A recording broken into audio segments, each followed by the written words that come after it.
इरावान की दक्षिण भारत विशेषकर तमिलनाडु में बड़ी महत्ता है। साथ ही साथ किन्नर समाज में भी इरावान को देवता की तरह पूजा जाता है। दक्षिण भारत में एक विशेष दिन किन्नर इकट्ठा होकर इरावान के साथ सामूहिक विवाह रचाते हैं और अगले दिन इरावन को मृत मानकर वे सभी एक विधवा की भांति विलाप करते हैं। इस प्रथा के पीछे भी महाभारत की एक कथा है।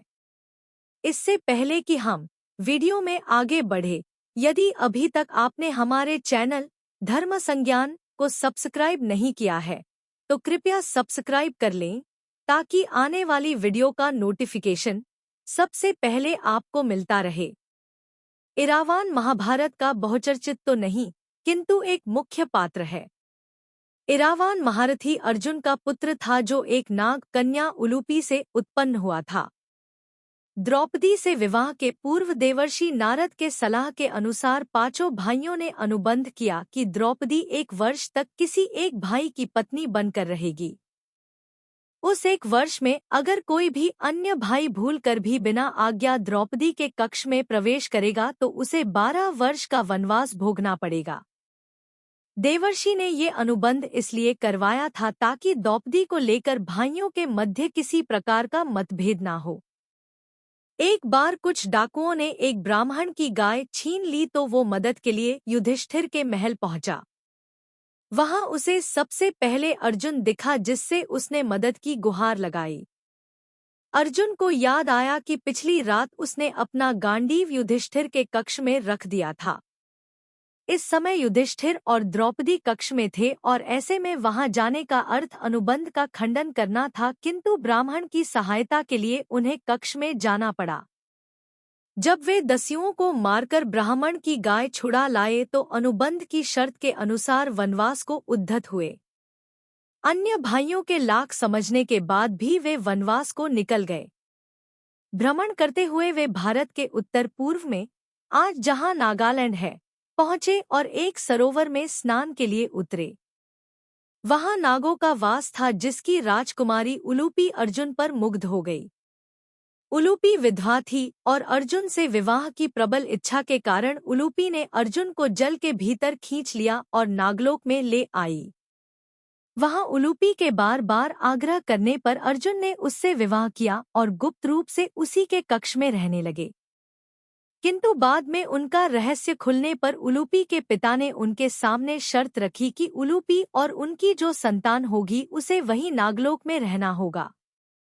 इन्हीं का पुत्र इरावान हुआ जिसे नागलोक में ही छोड़कर अर्जुन 1 वर्ष पश्चात आगे की यात्रा को निकल गए। इरावान बहुत ही मायावी योद्धा था जिसने महाभारत के युद्ध में पांडवों की ओर से युद्ध किया था। उसकी माया शक्ति के आगे योद्धाओं की ना चली। पितामह भीष्म पहले ही प्रतिज्ञा कर चुके थे कि वे पांडव और उनके पुत्रों का वध नहीं करेंगे। कोई और उपाय ना देखकर तो दुर्योधन ने महान मायावी राक्षस अलम्बुश से इरावान का वध करने को कहा। अलम्बुश ने इरावान से भयानक मायायुद्ध किया और अंततः युद्ध के 8वें दिन अलम्बुश के हाथों इरावान वीरगति को प्राप्त हुआ। इरावान की दक्षिण भारत विशेषकर तमिलनाडु में बड़ी महत्ता है। साथ ही साथ किन्नर समाज में भी इरावान को देवता की तरह पूजा जाता है। दक्षिण भारत में एक विशेष दिन किन्नर इकट्ठा होकर इरावान के साथ सामूहिक विवाह रचाते हैं और अगले दिन इरावन को मृत मानकर वे सभी एक विधवा की भांति विलाप करते हैं। इस प्रथा के पीछे भी महाभारत की एक कथा है। कहा जाता है कि इरावान की मृत्यु से 1 दिन पहले सहदेव, जिन्हें त्रिकाल दृष्टि प्राप्त थी, ने इरावन को बता दिया था कि अगले दिन उनकी मृत्यु होने वाली है। ये सुनकर इरावान जरा भी नहीं घबराए, किंतु उन्होंने श्री कृष्ण से ये प्रार्थना की कि वे अविवाहित नहीं मरना चाहते। अब इतनी जल्दी इरावान के लिए कन्या का प्रबंध कहाँ से होता? इस कारण श्री कृष्ण ने वहां युद्ध में उपस्थित राजाओं से उनकी कन्या का विवाह इरावान से करने को कहा, किंतु ये जानते हुए कि इरावान अगले दिन मरने वाला है, कौन राजा उसे अपनी कन्या देता? कोई और उपाय ना देखकर स्वयं श्री कृष्ण ने मोहिनी रूप में इरावान के साथ विवाह किया और अगले दिन उसकी मृत्यु के पश्चात वे विधवा हुए। कहीं कहीं महाभारत में इरावान का विवाह सात्विकी की पुत्री के साथ भी होना बताया गया है।